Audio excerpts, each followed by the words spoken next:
Alors bonjour à tous, mon nom est Luc Boyer. J'ai fait ces derniers temps une série de capsules vidéo portant sur Google Sheets. Bon, alors évidemment, plusieurs d'entre vous le savent déjà. Google Sheets est une application qui est offerte par la suite Google qui imite particulièrement bien Microsoft Excel sur un ensemble de différents outils, fonctions, formulations, etc. Donc, quelque chose qui vaut vraiment la peine, surtout qu'en plus il est gratuit. Et en plus, son contexte télécollaboratif est, à mon avis, supérieur. Alors, je vous invite à découvrir chacune de ces capsules et puis, vous m'en donnerez des nouvelles. Dans cette capsule, découvrons la fonction financière VPM, accessible aussi bien dans Google Sheets que Excel et particulièrement pratique pour calculer le remboursement d'un prêt. Je suis en train de regarder pour l'achat d'une voiture électrique et je me posais la question, quel serait le montant que j'aurais à débourser par mois pour me procurer ce bolide? Vous doutez que c'est le sujet d'aujourd'hui, donc nous allons parler de fonctions financières et c'est débuter avec ceci. Mon nom est Luc Boyer, bienvenue dans mes 10 petites minutes d'informatique. Alors, fonction financière, évidemment, il faut comprendre que dans l'environnement Google Sheets ou Microsoft Excel, il y a une quantité, une myriade de fonctions disponibles qui sont répertoriées par catégorie. Alors, celle qui nous intéresse aujourd'hui, c'est une fonction financière qui s'appelle VPM et voici comment ça fonctionne. Alors ici, j'ai un montant du prêt qui est en C3. J'ai aussi donc un taux d'intérêt qui est en C4 et la durée du prêt qui est en C5. La fonction VPM peut utiliser jusqu'à 5 arguments différents, mais les trois plus importants, ce sont les trois premiers. Voyons voir comment ça fonctionne. Égal VPM. Et on ouvre la parenthèse et on voit déjà beaucoup d'informations qui sont accessibles. Je donne même un exemple qui est relatif à, évidemment, l'aide qui est apportée dans Google Docs. Alors, dans ce cas-ci, ce qu'il faut comprendre, c'est qu'ici, le taux veut dire le taux d'intérêt. Donc, le taux d'intérêt, on sait que c'est en C4. C'est ce que je mets immédiatement, C4. Maintenant, quel est le nombre de périodes? C'est en C5, c'est-à-dire le nombre d'années. Dans ce cas-ci, et on va y revenir dans quelques secondes. Et la valeur actuelle, c'est en fait le montant du prêt lui-même, soit C3, tout simplement. Donc, il y a d'autres arguments, la valeur future, fin ou début. C'est quelque chose que je vais expliquer un petit peu seulement, sommairement, mais ce n'est pas le but de la capsule d'aujourd'hui. Alors, si vous permettez, je ferme tout simplement comme ceci.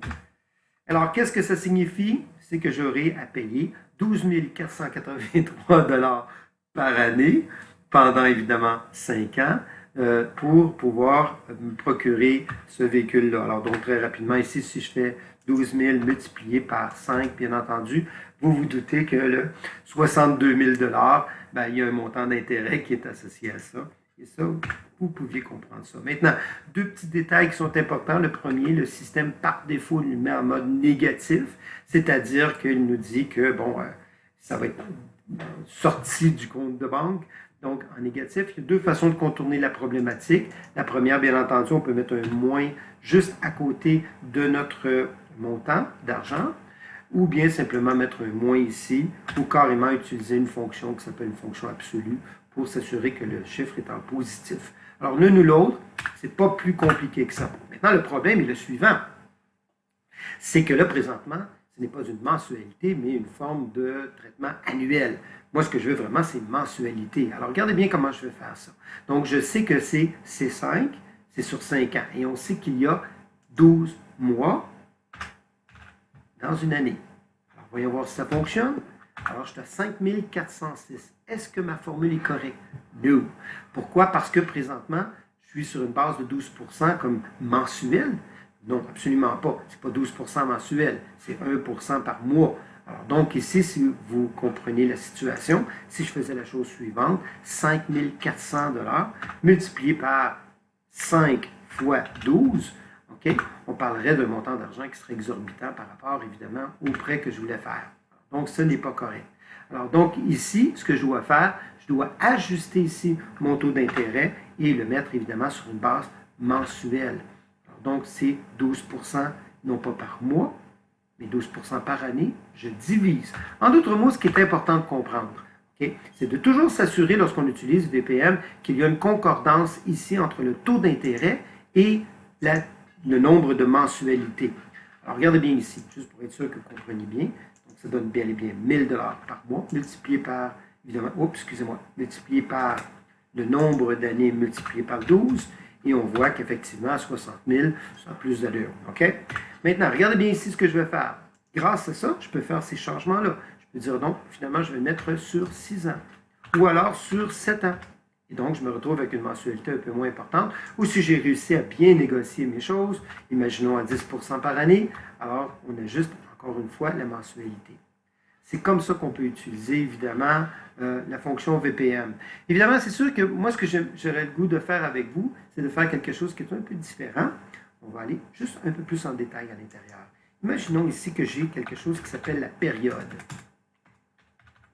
Okay? Ici, j'ai le montant de capital, okay, que j'aurai évidemment remboursé.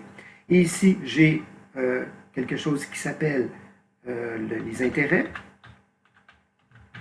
Et bien entendu, ici, le solde de ce que j'ai à payer. Alors, regardez bien, on va essayer de voir, et là, on sort de l'environnement de la fonction VPM elle-même. On va simplement faire, évidemment, ce que j'aimerais savoir, c'est que pour chacune des périodes, quel est le montant d'argent que je paie en capital et en intérêt, puis qu'est-ce qu'il me reste à payer. Alors donc, regardez bien. Ça, c'est intéressant. On va ici par, premièrement ici, je vais y aller, faites-moi confiance, on y va avec le 0 et 1 ici. Je sélectionne les deux et je vais descendre comme ça ici jusqu'à un certain nombre, d'accord? Si vous permettez, on va y aller comme, ouais, sur 5 ans. Ouais, c'est bon ça, ok? Donc, je descends ici, comme ceci. Et encore une fois, quelque chose que j'ai déjà montré dans le passé. Donc, ici, je vais aller juste en A10, non, en A9.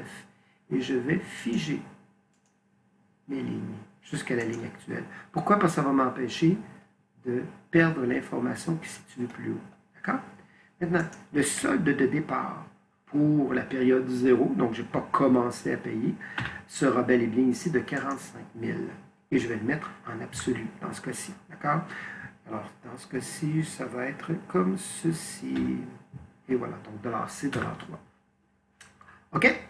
Maintenant, regardez bien ce que je vais faire. Je veux savoir quel sera l'intérêt que j'aurai à payer dans ma première période. Regardez bien. Je vais faire ici égal. Je vais aller chercher ici mon taux d'intérêt, multiplié par les taux d'intérêt, évidemment, en absolu, multiplié ici par le solde précédent. OK? Donc, encore une fois, prenez le temps de bien voir ce que je m'apprête à faire. J'ai 45 000 $. Ça, c'est le montant que je dois à la banque.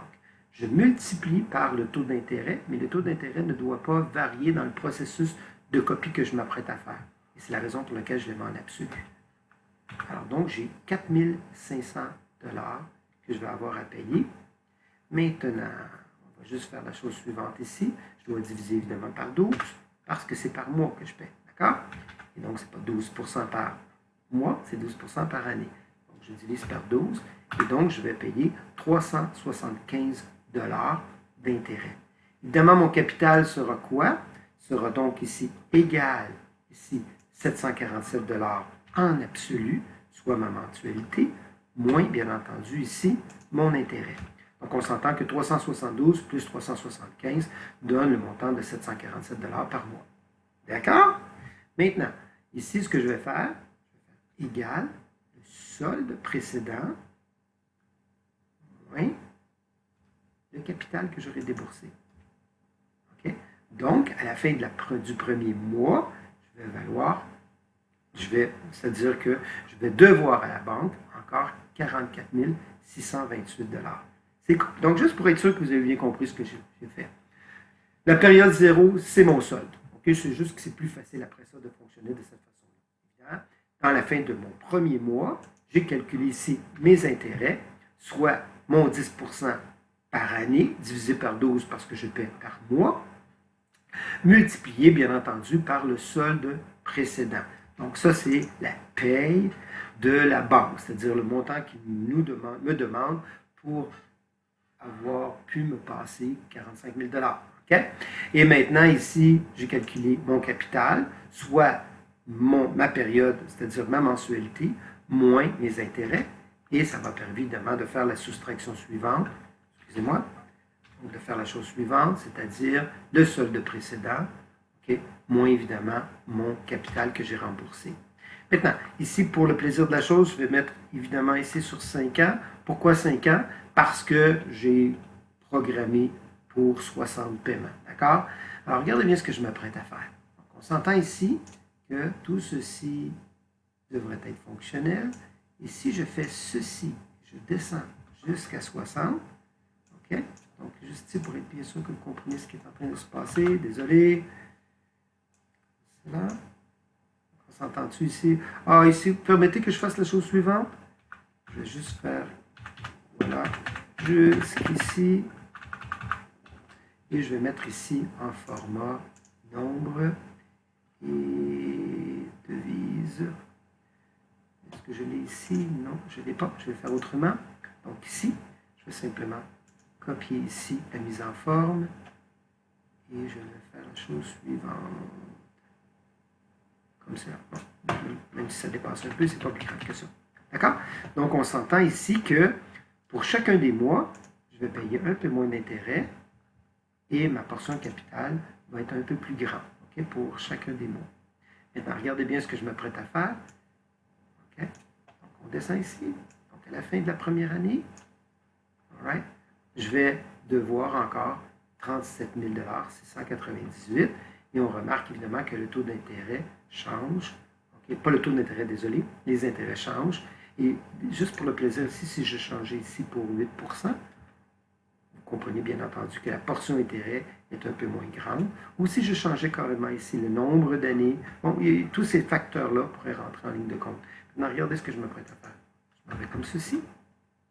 Et je vais descendre jusqu'à la période 60, soit le dernier paiement en ce qui a trait à mon remboursement de prêt. Et ici, je devrais avoir exactement 0. Et voilà.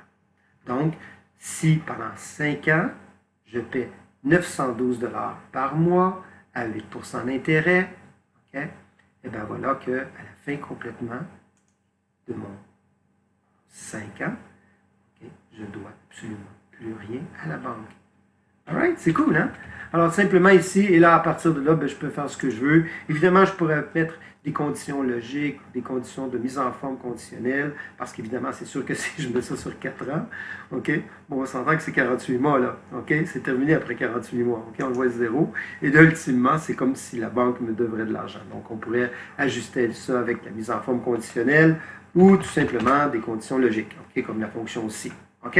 Alors, donc, ceci était juste complémentaire. Ce qui est surtout important de voir, évidemment, c'était la fonction VPM. Maintenant, juste un dernier petit point que je voudrais mentionner, non pas sur la valeur future, bien entendu, mais beaucoup plus en ce qui a trait au début ou à la fin. Donc, fin ou début. Par défaut, le système met 0, ça veut dire que généralement, on paie à la fin de la période, que ce soit en général pour des remboursements de prêts automobiles, exemple. OK? Cependant, je pourrais par exemple mettre la chose suivante, c'est-à-dire de mettre 1. Si je mets 1, okay, qu'est-ce que ça va donner? Évidemment, ici, ça laisse sous-entendre que je paie au début de la période et non pas à la fin. Il peut y avoir évidemment une incidence dans le sens qu'au niveau, par exemple, bancaire, ça risque d'être un petit peu moins cher parce que pendant ce mois-là, ben, quelque part, ben, c'est la banque qui a eu l'opportunité de pouvoir utiliser votre montant d'argent et donc ajustement, il y a un certain ajustement qui va se faire par rapport à la mensualité à faire, qui sera généralement un petit peu plus basse. OK? Mais si vous permettez, je vais juste enlever ceci et le mettre tout simplement comme ceci pour remettre comme il était. Alors j'espère que ça va aider, OK, que ce soit pour des prêts, bon, comme on disait tantôt, un peu dans le style d'un automobile ou des prêts pour l'immobilier ou des vacances, soit, et marge de crédit, et que ce soit, par exemple, calcul hypothécaire, des petits ajustements. Ça peut aider beaucoup. Alors, j'espère que la capsule va être utile. Alors, on pratique un peu ça, et puis à une prochaine. Alors, j'espère que vous avez apprécié. N'oubliez pas de me faire un petit thumbs up et aussi de vous abonner à ma chaîne si ce n'est pas déjà fait. C'est bien apprécié. Merci.